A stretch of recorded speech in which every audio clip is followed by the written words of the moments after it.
There are 2 kits on site and each one contains a rope lanyard with rope grab, a shock absorber, a safety harness,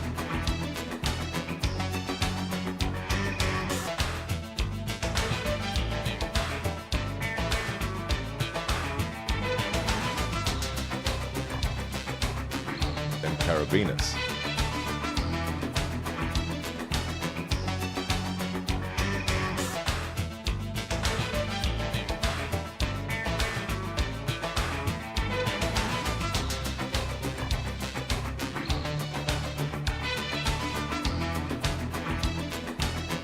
With ladder in correct position, climb till you reach roof level. Before stepping onto the roof, you must connect the end of the rope to the first anchor point.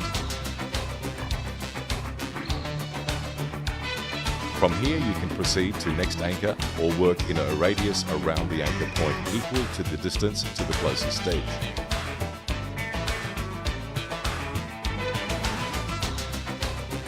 When at this position, do not detach grab hook from anchor point until you have mounted ladder and got yourself into a safe position.